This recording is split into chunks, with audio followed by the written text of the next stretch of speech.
السلام الله عليكم سوري وذا أصحاب تقاليقة وحايدر waxaan rajeynayaa inaad wacan tihiin dabcan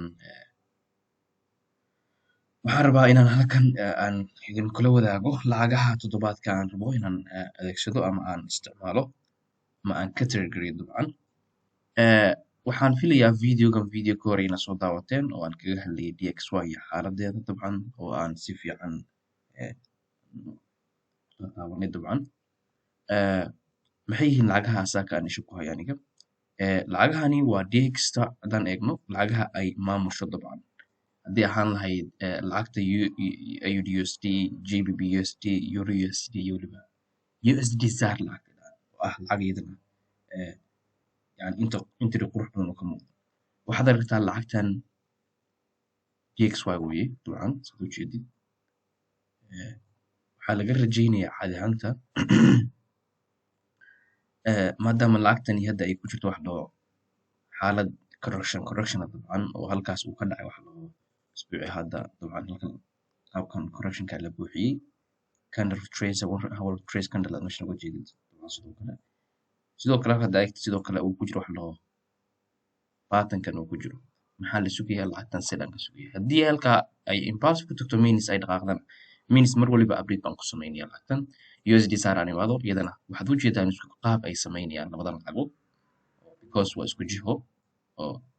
lacagtan waxaa u jeedaa sidoo kale inay dhammaystiran tahay hadaad eegtid wax loo forward time frame hadaad tegtid waa lacag dhammaystiran dabcan structure qurux badan samaysay dabcan dhammaystiranna dabcan iyadana isha ku haya oo insha allah ka faa'iidaysta sidoo kale EURUSD-da dabcan EURUSD-da waxaad u jeedaan iyadana expandingkii inay soo jabsatay dabcan expandingkii weyn ay ku wareegayso dabcan iyadana la rajeynayo in ay insha allah usbuucan insha allah ay dhaqaaqdo sidoo kale AUDUSD iyadana ishaan ku hayaa oo iyadana waxaan ka sugayaa means inay meelahan timaado ama ay structurekan hadda meeshan ay trace ku samaynayso dabcan structurekan ay trace ku samaynayso dabcan inay structurekan meesha iska laabato oo macquul really ay ka laabato iyadana mar waliba isha ku hay confirmation bartanka raadi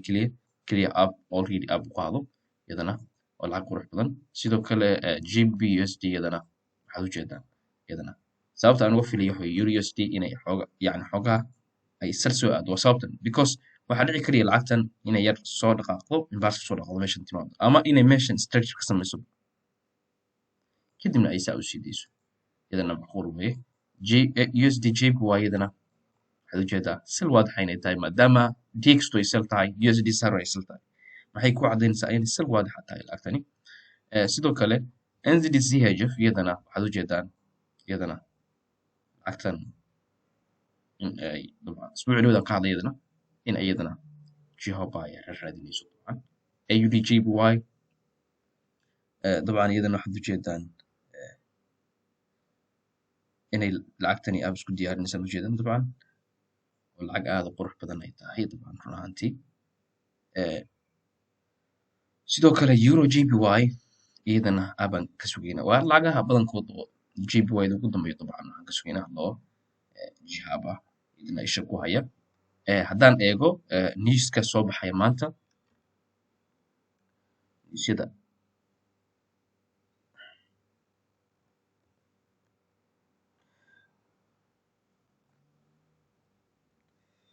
waa newsyada dhaqaajintoona lacagta dabcan caadi ahaanta okay waxaad u jeedaan halkan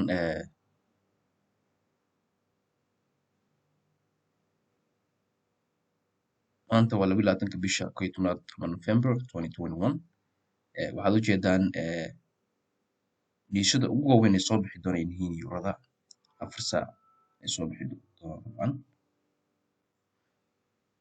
dabcan dadaalka eegtid 23 bisha November 2022 baa lacagtan eurada waxaa kasoo bixi doona insha allah 4 saac waa beri subax 4 saac